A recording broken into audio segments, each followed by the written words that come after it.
Hello, welcome. I'm your host, Elizibar. This is, well, you can't see it down there, but just trust me, it's Forever Maps. I thought it was way cooler to show the bird up here. Like, that's a pretty powerful statement. Uh, Geez, did I actually do a review of the first issue of this? I think I did, like a year ago. Anyway, Scout Comics was doing this thing where they were like, yo, dog, you can get half off of your purchase if you buy through our web store after subscribing to our newsletter. So I subscribed to their newsletter. Now I got the book.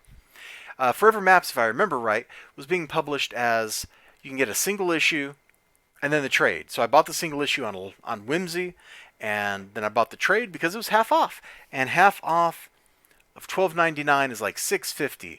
And you know what? That's a lot of comic for $6.50. Now the art in this story is like this, man. It's like a madman scrawling everywhere. I kind of like it and I kind of don't like it. And I don't remember what my opinion on the art was in the first review when I was reading that, but I think the art does exactly what it's trying to do. Now this is called Forever Maps. All right, so the premise is that there are these maps, and if you find one, it gives you a map to the next map. And as long as you keep chasing the maps, you can live forever. Hence, the Forever Maps. You get it? You get the premise? So this guy starts off in the late 1700s and he finds a map. And it basically leads him. Well, he already didn't have a great relationship with his father, but he had a good one with his mother. And the map leads him to neglect his studies, make his father mad. He's away from home. He doesn't get the letters. Or well, he's away from school, I guess. He doesn't get letters like he's supposed to. He's paying his roommate. This is all from the first issue, so I'm not spoiling most of the story. He's paying his roommate to write letters to his parents for him and that kind of stuff. And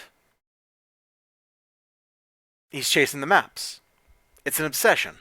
It's driving him. Can we get, like, no matter what's happening, he's chasing the maps. Now, of course, it's maps. All right, so back in the day, the map is probably on some kind of browned paper. It might be parchment. Might be I don't know.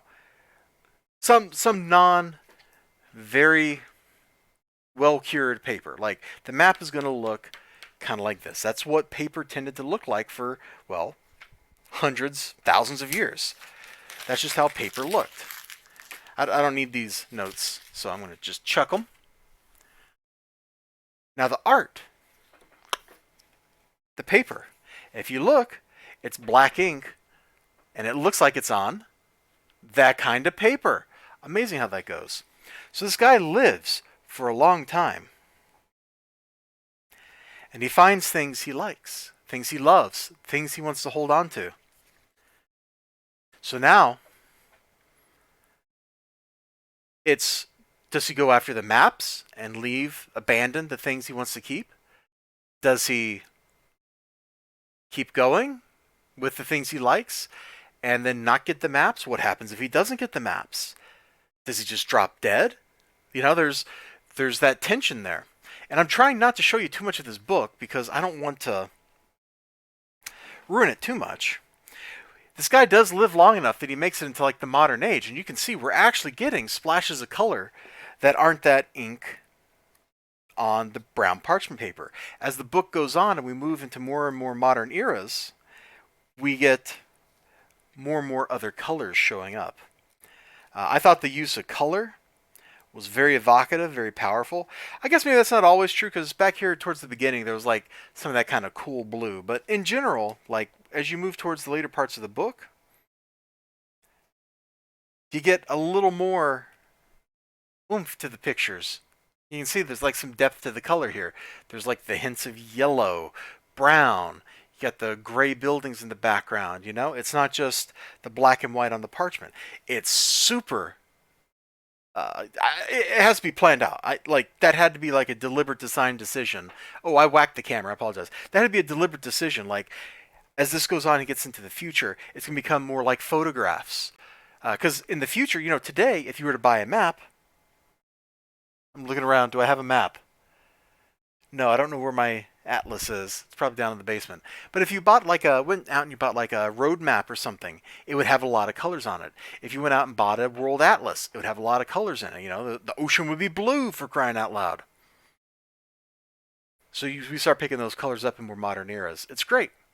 So this is the story of one man as he chases those maps around and he goes through longing, love, loss, and where does it end? Where does he decide to end it? Does he end it when he falls in love? I mean, you saw that picture that I showed. You know, him and the woman. Does he stop there with true love? Does he keep going? Does he have a family beyond that? Like it's all in here, and I'm trying not to spoil it, but it's extremely satisfying. The ending actually felt a little. I'm trying to think of the right word. It felt a little kind of flat. A little kind of flat. Yeah, there we go. That's not even a word. That's a phrase. It's a weird one. But that's how it kind of felt. Like it's satisfying, but at the same time, I kind of wanted the story to keep going. You know? So I guess I was chasing, you know, the maps too with the guy. Um, I got caught up in it. Like I was expecting like the story to go on, you know, another 20 pages or something from where it stopped, and it didn't. It didn't, and I was left wanting more. Which, if you're creating something for someone to consume, that's what you should always want: is to leave people wanting more. Not just, oh yes, you were satisfied, but hey, you're gonna want another slice, aren't you? Boom, and now you give them another slice. Or in this case, there's no more slices and the story's over. But hey, Michael, oh gosh, Lagos? I know I just butchered your name. I apologize. He created this. And if I see his name, I'll know, hey, I should go check that out.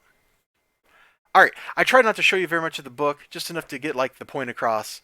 You all have a great day. Remember to like, comment, subscribe, all that good stuff. I sure hope to see you again next time. Until then, bye-bye.